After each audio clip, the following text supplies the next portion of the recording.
We have a terrible decision to make. An innocent life versus the future of all mankind. Whatever future humanity might have depends upon the choice that is made right here, right now.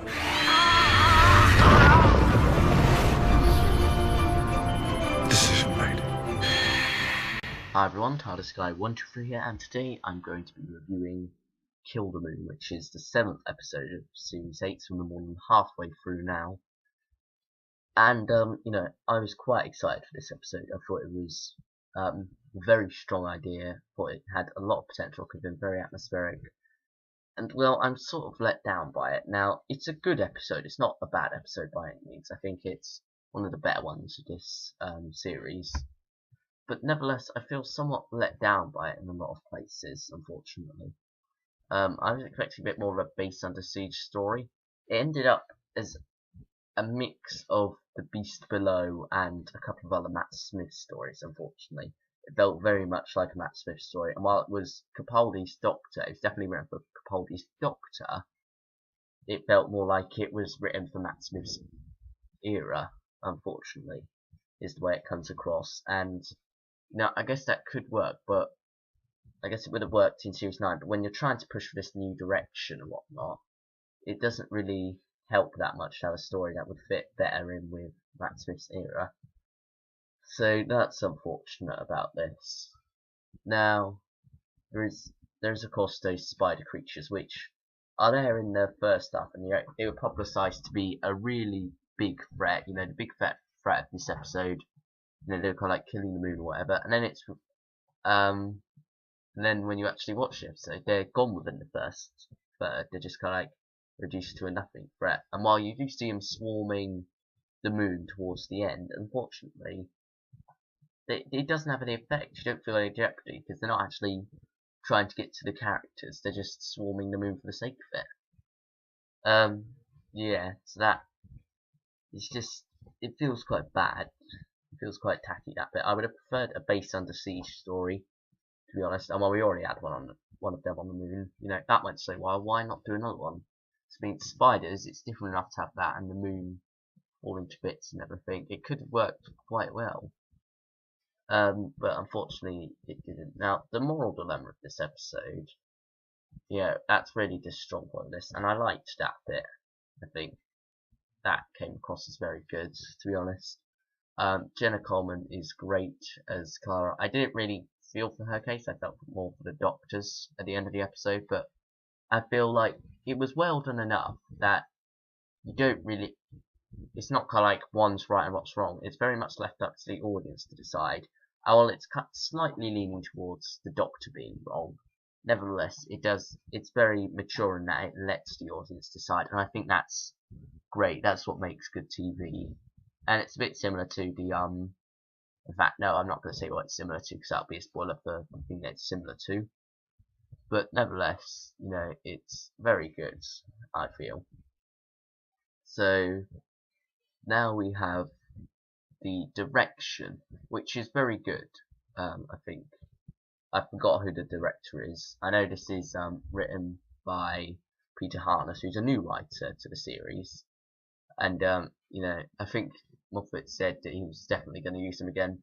I wouldn't mind that, I guess. You know, hopefully he improves on what he wrote here rather than writing the same quality or worse. But, you know, we'll have to see about that in Series 9, or maybe after that, you never know. When he's going to write it, he might not write it at all. But, nevertheless, you know, back to the direction, sorry. Got a bit distracted there. The director, who I can't remember who it is, it might be Paul Wilmshurst. Don't quote me on that. No, I don't think it is. It might be. I think it is actually. But yeah, I think he did a good job with this. He very much made it creepy during the first half. But another thing that I don't like is the musical score. It didn't fit. I think the music itself is fine. I guess it sort of fit. But I think it could have used with more creepy music like they had in the 60s, kind of based on the siege type story. It needed more creepy music like that when it was inside the inside the base and whatnot. I feel it could have done with that. You know, sort of like the music from the Web of Fear when they're in the underground. You know, that very creepy music, that kind of like that very atmospheric music. I feel it could have done with something like that. But nevertheless, you know, the music itself, what we got was good, but it was just used way too much. It became like I Am the Doctor, and it had only been used in this episode. It may have been used in that episode, but this episode was the first one where I properly noticed it, and it got really annoying. I think, you know, you had kind of like these scenes, and then it trailed off those scenes, and it felt like it was hard to explain. You know, like shorts, a series of shorts where it goes through that, and then kind of like got the end of that short, and they're all interlinked, and you kind of like got the music going, and it goes into the next little bit, or skits or whatever. I'm not sure how to describe what they're called, but it felt too much like that in my opinion, when you had the same tune going at the end of every scene and during a lot of scenes. So yeah, I'm not sure whether it's going to be the 12th Doctor's theme or if it's just for this episode, but you know, it's sort of going, and the music so far hasn't been that bad up to this point. It's not really been overly noticeable, which is good. But unfortunately, you know, it sort of went a bit downhill here. Hopefully it picks up again next episode with some really creepy music for Mummy on the Orient Express. But I guess we'll have to see and hold out hope, I guess. Peter Capaldi in this episode, when he leaves, he's very convincing. All that, I think he's an incredible Doctor, the best in the new series, definitely. By this point, I think we've seen enough of him for me to be able to say that. And yeah, I think if only the writing could be better. The writing for him is good, just the writing in general is the best.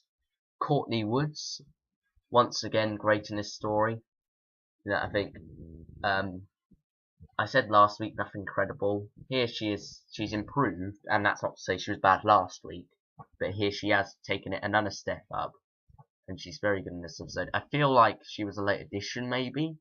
Like, it felt like the kids in Nightmare in Silver were a late addition. Here it felt like she was a bit of a late addition, because she gets stuck in the TARDIS halfway through and whatnot. But, you know, it's good character stuff. I'm not sure whether we're seeing her again. I don't think she's been listed as a cast member of any other stories. But, you know, here she's fine. She's realistic. She's a believable teenage girl. I think 14 is she supposed to be? Or 16? I don't know. Something, you know, around that secondary school age range. But, you know, nevertheless, she's a good character, I think. I wouldn't mind seeing her again at all. She's probably the best child actress we've had on the show in a long time.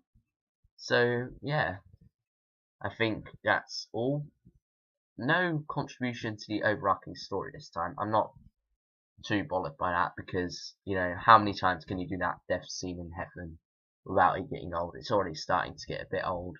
Luckily they put a new spin on it with the character of Seb, I think he's called, with that character last week instead of Missy, or the Gatekeeper of the Neversphere, whatever you want to call her.